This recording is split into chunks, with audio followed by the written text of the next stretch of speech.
Hello मेरे प्यारे बच्चों, आई होप कि आप सभी बहुत अच्छे होंगे। आपकी स्टडी भी बहुत अच्छी चल रही होगी।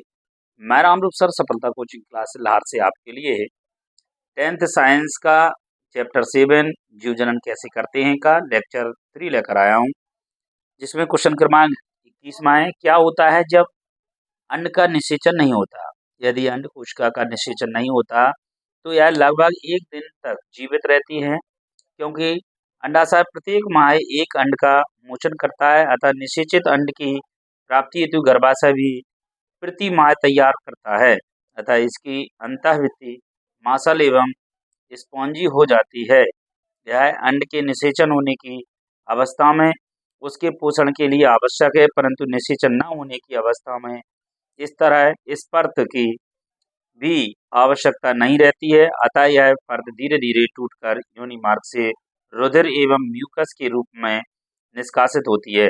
इस चक्र में लगभग 1 मास का समय लगता है तथा इसे ऋतुस्राव अथवा रजोधर्म कहते हैं। इसकी अवधि लगभग 2 से 8 दिनों तक की होती है। जनन स्वास्थ्य किसे कहते हैं? लैंगिक क्रिया द्वारा गर्भधारण की संभावना सदैव बनी रहती है। गर्भधारण की अवस्था में स्त्री के शरीर एवं भावनाओं की मांग एवं आपूर्ति बढ़ जाती है, और यदि वह गर्भधारण के लिए तैयार नहीं है तो इसके स्वास्थ्य पर विपरीत प्रभाव पड़ता है तथा गर्भधारण की रोककर स्वास्थ्य को बनाए रखना जनन स्वास्थ्य कहलाता है। गर्भधारण रोकने के उपाय लिखिए। रोधक विधियां, इसमें कंडोम तथा डायफॉर्म का प्रयोग किया जाता है। ये युक्तियां शुक्राणुओं को अंडाणु से मिलने से रोधक को मिलने में रोधक का कार्य करती हैं, जिससे निषेचन नहीं हो पाता है, अर्थात रोकने का कार्य करती हैं। नेक्स्ट इसी में देखिए रासायनिक विधियां। इसी में क्या है? रासायनिक विधियां। रासायनिक विधियों में देखिए सगर्भता को रोकने में महिलाएं 2 प्रकार की गोलियों का उपयोग करती हैं, मुखी गोली तथा योनि गोलियों। ये गोलियां शुक्राणु या अंडाणुओं को निष्क्रिय कर देती हैं। सल्क विधियां, इस विधि में पुरुष नसबंदी या स्त्री नसबंदी कराई जाती है। अंतः गर्भ निरोधक विधियां चिकित्सक द्वारा प्रॉपर्टी का रोपण गर्भाशय के अंदर करने से गर्भधारण क्रिया नहीं होती है। माँ के शरीर में गर्भधारण भ्रूण को पोषण किस प्रकार प्राप्त होता है? माँ के शरीर में गर्भस्थ भ्रूण के पोषण माँ के रुधिर से होता है। इसके लिए विशेष रचना होती है जिसे प्लेसेंटा कहते हैं। यह माँ से भ्रूण को ग्लूकोज, ऑक्सीजन एवं अन्य पदार्थों को आपूर्ति माँ के रक्त से कराता है। जनन क्यों आवश्यक है? जनन के कारण जीवन की निरंतरता बनी रहती है। जनन में जीव लगभग अपने जैसे जीवों को जन्म देता है। इस कारण उस स्पीशीज की जनसंख्या बढ़ती जाती है। अनुकूल विभिन्नताओं का एक पीढ़ी से दूसरी पीढ़ी तक संवहन जनन द्वारा ही संभव है। जनन का विकास में भी योगदान है। जनन किसी स्पीशीज की समष्टि का संरक्षण कर उसके स्थायित्व में सहायक है। उक्त कारणों के कारण ही जनन आवश्यक है। इसी में देखिए नेक्स्ट जो क्वेश्चन है आपके, प्रजनन के महत्व। नेक्स्ट क्वेश्चन में देखिए आप प्रजनन के महत्व पर प्रकाश डालिए। प्रजनन के कारण जीवन की निरंतरता बनी रहती है। प्रजनन के कारण ही स्पीशीज का संरक्षण रहता है। प्रजनन ही स्पीशीज की जनसंख्या बढ़ने का माध्यम है।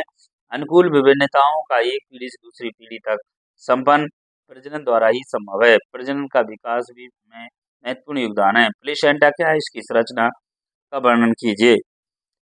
मादा के गर्भाशय में भ्रूण और मां के बीच संबंध स्थापित करने वाली विशेष संरचना प्लेसेंटा कहते हैं। प्लेसेंटा की रचना, प्लेसेंटा एक विशेष तसरी नुमा संरचना होती है जो गर्भाशय की भित्ति में धसी रहती है। इसमें भ्रूण की ओर के ऊतक में प्रवर्धक होते हैं जो मां के ऊतकों से स्थित रिक्त स्थानों से आच्छादित होते हैं। प्लेसेंटा कारें या मां के रक्त में भ्रूण के पोषण के लिए ग्लूकोज एवं अन्य पदार्थ तथा श्वसन के लिए ऑक्सीजन उपलब्ध कराती है। भ्रूण में उत्पन्न अपशिष्ट पदार्थों के निपटान में सहायक होती है। इसी में नेक्स्ट देखिए आप, इसी में नेक्स्ट क्या है?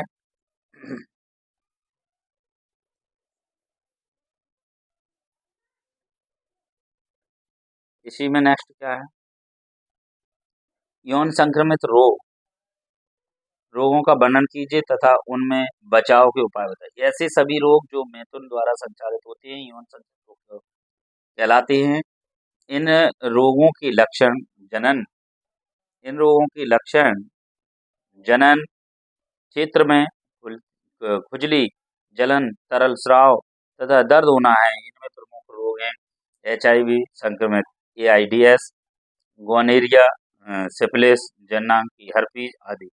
बचाव के उपाय में संक्रमित सुई एवं सिरिंज का उपयोग न करना, वैश्वागमन या अनैतिक संबंधों से बचना, संक्रमित महिलाओं को गर्भधारण करने न देना, बिना परीक्षण रक्तदान न करना।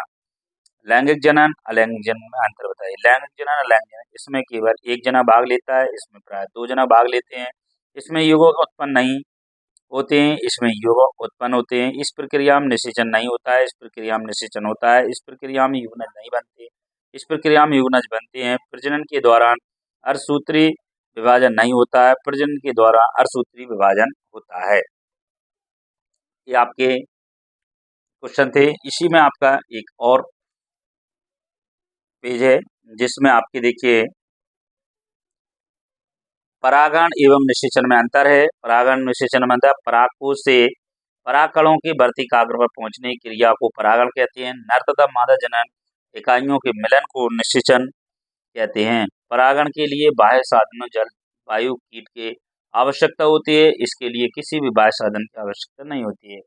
यह एक बाह्य क्रिया है, यह बीजांड के भीतर होने वाली क्रिया है। इसके लिए किसी पूर्ण क्रिया की आवश्यकता नहीं होती है। निषेचन होने से पूर्व परागण होना आवश्यक है।